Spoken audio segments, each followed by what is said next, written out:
sa pinakadulong dulo ng Pilipinas, sa mga isla ng Sulu, isang pangalan ang umalingaw-ngaw sa mga gubat, baybayin at kuta ng kabundukan. Pangalang itinuring na tagapagtanggol ng iba at banta ng ilan. Ang pangalang Maas Kamlon. Isinilang sa Luok, Sulu, si Maas Kamlon o Haji Kamlon ay isang tausog na lumaki sa panahong hindi pa ganap na tahimik ang Mindanao. Sa kanyang kabataan, nakaranas siya ng matinding hirap at nasaksihan ang mga kaguluhan sa kanyang bayan. Nang dumating ang ikalawang digmaang pandaigdig, sumapi siya sa mga gerilya at lumaban sa mga puwersa ng Hapon. Kilala siya sa tapang at talinong taktikal sa labanan, bagay na nagpatibay sa kanyang reputasyon sa mga kababayan. Pagkatapos ng giyera, bumalik siya sa buhay bilang magsasaka. Ngunit sa kabila ng panlabas na katahimikan, may bumubulong na galit at pangamba sa kanyang puso. Maraming tausog ang nakaramdam ng pagkakalimutan ng pamahalaan. Kulang ang tulong, mabigat ang buwis, hindi gaanong natutukan ang edukasyon at patuloy ang tensyon sa pagitan ng mga lokal na lider at ng central government. Para kay Kamlon, ang hindi pagkakapantay-pantay na ito ay dapat harapin. Nang nagpalit ng administrasyon ang Pilipinas na suportado ng Amerika, ay dito na nagsimula ang galit ni Kamlon.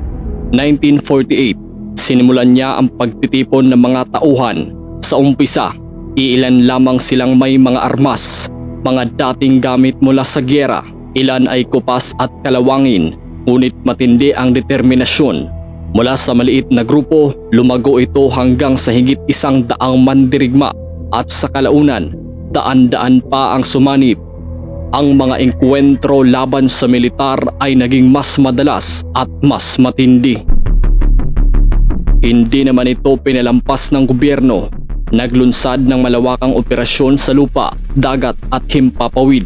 Mga barko at eroplanong pandigma at batalyon ng mga sundalo ang ipinadala sa Sulu upang durugin ang puwersa ni Kamlon. Tinatayang milyon-milyong piso ang ginugol para lamang sa kampanyang ito at ang rehiyon ay naging sentro ng labanan sa mga sumunod na taon. Ngunit hindi basta-basta matatalo si Kamlon. Marunong siyang gumamit ng taktikang gerilya na kung saan mabilis umatake, mabilis umatras at laging nawawala bago dumating ang malaking puwersa ng kalaban. Ang kabuntukan at kagubatan ng Sulu ang nagsilbi niyang kuta at proteksyon.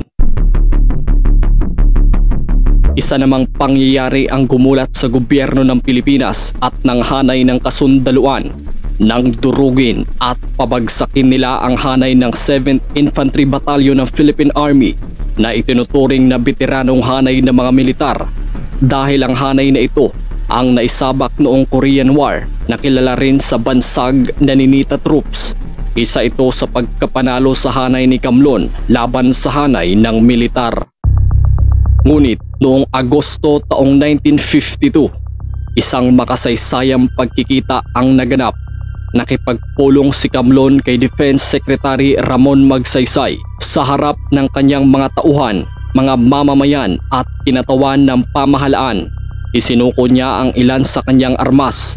Ang eksenang yun ay simbolo ng pag-asa, isang pangakong maaring magbukas ng pinto sa kapayapaan.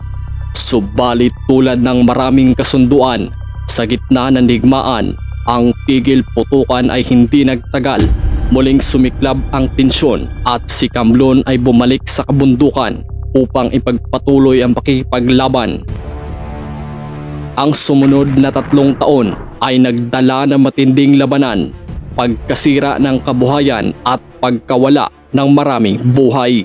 Pero pagsapit ng 1955, humina ang kanyang puwersa.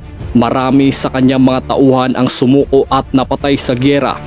Sa harap ng walang katapusang pag-atake at lumiit na suporta, nagpasya si Kamlon na tuluyan ang sumuko sa gobyerno. Para sa ilan, isa siyang rebeldeng lumabag sa batas at nagdulot ng takot sa rehiyon. Para naman sa iba, Isa siyang lider na lumaban sa dangal at karapatan ng kanyang mga kababayan. Ang kanyang kwento ay nanatiling bahagi ng masalimuot na kasaysayan ng sulok at paalala na ang kapayapaan ay hindi basta ibinibigay, kundi pinaghirapan at madalas ay tinutubos ng dugo at sakripisyo. Ang pag-aalsa ni Kamlon ay nagsilbing hudyat sa gobyerno noon para seryosohin ang edukasyon bilang kasangkapan sa pagpapanatili ng kapayapaan sa Mindanao. Hanggang ngayon, sa mga kwento ng matatanda sa Sulu, mababanggit ang pangalang Maas Kamlon. Minsan ay may takot, minsan may paghanga, ngunit sa bawat pagbanggit, laging may bigat na isang alaala ng panahong ang kapuluan ay naging saksi sa isang labanan para sa paniniwala. Mga storyang dapat nating pag-usapan, dapat nating pag-aralan. Ito ang Tropa Storya.